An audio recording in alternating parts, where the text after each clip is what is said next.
Police have launched a hate crime investigation following comments about homosexuality made by the world heavyweight champion boxer Tyson Fury. Greater Manchester Police GMP said that the force had received a report of hate crime following comments made about homosexuality on the BBC's Victoria Derbyshire programme. We can confirm that at 10:30 a.m. this morning, we received a report of a hate crime following comments made about homosexuality on the Victoria Derbyshire programme, said a GMP spokesperson. As with all hate crime, we are taking it extremely seriously and will be attending the victim's address to take a statement in due course. Fury didn't appear on the Victoria Derbyshire programme, but his uncle and trainer, Peter Fury, gave an interview in which he suggested that the boxer needed to apologize for linking homosexuality to pedophilia. The Fury, the world heavyweight champion who defeated Vladimir Klitschko in Germany last month, is one of 12 contenders for the award, but his place on the short list has been a matter of significant controversy following homophobic and sexist remarks made by the fighter. By Tuesday evening, more than 100,000 people had signed a petition arguing Fury should be removed from the short list, set up by the LGBT campaigner Scott Cuthbertson. The BBC Director General, Tony Hall, is expected to be questioned about Fury's nomination for Sports Personality of the Year by the Culture, Media and Sports Select Committee next Wednesday.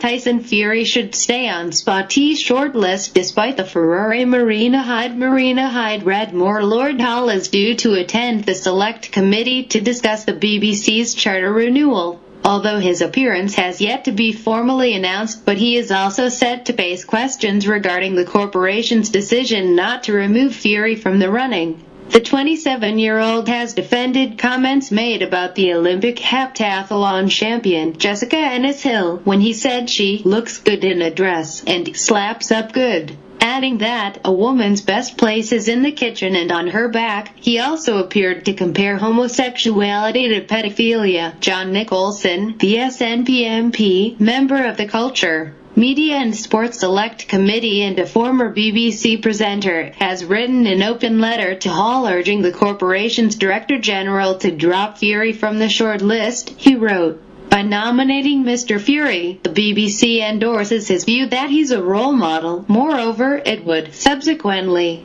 be difficult for the corporation to defend itself against the accusation that it is half-hearted in its opposition to homophobia. I find it inconceivable that the BBC would allow his candidacy to proceed had he expressed racist, Islamophobic, or anti-Semitic views in such terms." All across the country, young people, both gay and straight, will watch the awards. Mr. Fury's name going forward will send out the clearest of signals, namely that extreme bigotry is not a disqualification for one of our country's highest sporting honors. That cannot be right. Fury, who was stripped of his IBF title on Tuesday night after signing up for a rematch with Klitschko, tweeted last week, "Hopefully I don't win at BBC Spotty as I'm not the best role model, in the world for the kids. Give it to someone who would appreciate it." But the BBC has no plans to remove him from the shortlist or make any special arrangements to avoid potential controversy in Belfast on the 20th of December. BBC presenter calls boxer Tyson Fury "dickhead" on Live TV. Read more. The corporation insists that the nominations for Spotty were made by an independent panel whose members include Baroness Tanny Gray Thompson, Baroness Sue Campbell, Jermaine Jeunesse, and representatives from the national media. Fury and Andy Murray were added to the short list after the panel had initially convened following the boxer's victory over Klitschko and Great Britain's success in the Davis Cup, but every member was consulted. The corporation says the panel of industry experts examine each contender's sporting achievements and that the BBC does not endorse the nominee's personal beliefs.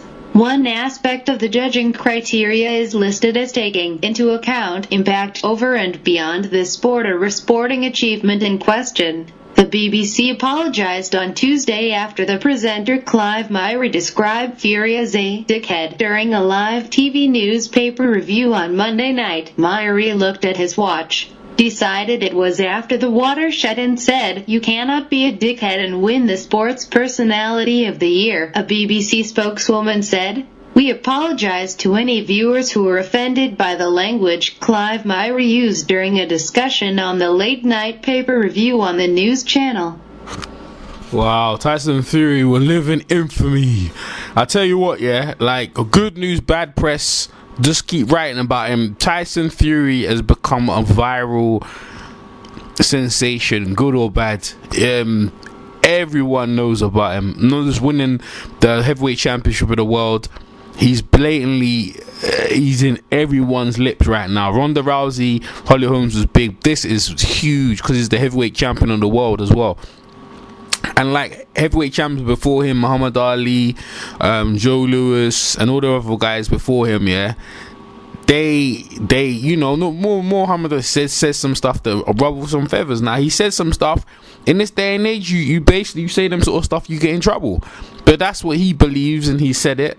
And now he's getting in trouble for it. But is he getting in trouble to the point that everyone knows about? That police situation is hard, because I feel like they're just coming after him, man. They're just coming after him. Is the man that's won the belt. But the thing is, yeah, let's look at this, right? Really and truly, for me to defend Tyson Fury, let's look at this. Basically, the IBF asked Tyson Fury to pay step aside money so he can keep the belt. Vladimir Klitschko, when he had the title, he used to do these things, pay step aside money. Fury they could have did that, and he could have kept his belt. Choose not to.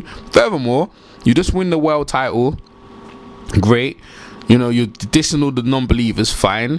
But then, like, you go on a tirade about other things, about stuff like nothing to do with boxing, and that's what it is. So basically, you have to be accountable for your decisions, and he's saying, well, that's what I said and I believe it. Fair play. Then, but really and truly, you don't need to say stuff like that. You know, you won your title. You could have disappeared onto the beach, and no one heard nothing about you, bro. But like, Tyson Fury, you want their attention, and now you've got it. And to be honest with you, I didn't even know you was that Christian, because you to me, you never conduct yourself like a Christian. I'll lick that clip, you know. With your Christian beliefs, and now it's come like most people would just think you're losing the plot out here, bro. We're just gonna come straight. They just think you're losing the plot, because 1 minute you're saying all these things, you know, you're swearing. Remember the BBC had to but they used to put a thing around your mouth, and you know, because you're swearing this, that, the other, cussing at one press conference with Derek Chisora. And you wasn't saying nothing about God in them press conferences, and now all of a sudden you're screaming God out the window, and everything you say should be alright. No, man, we're in a different time. You have to be accountable for your actions, and some of the actions and decision makings are wrong. You shouldn't have said nothing about this, the paedophile. Even if you believe gays and homo, none of your bit. That's just leave it alone. Now you got the police coming to your door. You got your IBF belt stripped. But I tell you what is this good thing for you is that you're famous. Your fights, everyone's gonna be watching you, because they want you to lose badly. You thought Mayweather was after Mayweather. This is gonna get really bad before it gets good. A lot of people like Tyson Fury. I think Tyson Fury is good for boxing, but bruv, this stuff out here is just getting sticky. When you got the police come to your door, you're a traveler as well. It's just sticky, man. You know what I'm trying to say? It's that all up in your business. It's not good, man. I don't like it too. So anyway, man, so I'll leave the article of the thing. Yeah, I had it read out by the bloody computer. I couldn't bother to read that thing out and go through it, so hope you don't mind that. So the article is going to be in the description box. You tell me what you guys think. Obviously I told you what I think.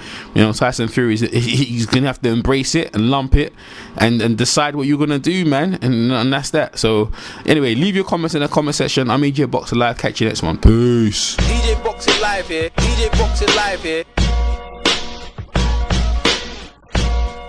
Buster Douglas knocked him out. Buster Douglas, the fat bump, the legend. Yo, this is Chris Caban, chilling with my man EJ Boxing Live, one of the hottest, dopest boxing channels on YouTube. Check him out. The boxing beat some rounds on the EJ Live YouTube channel. He was the number 10 rated contender, and he had never been knocked down. And Sonny destroyed his mouth. Thea lost most of his teeth, basically with 1 or 2 left hooks. Oh shit, boy! What was look at kids sleeping like Manny Pacquiao? EJ Boxing Live here. EJ Boxing Live here.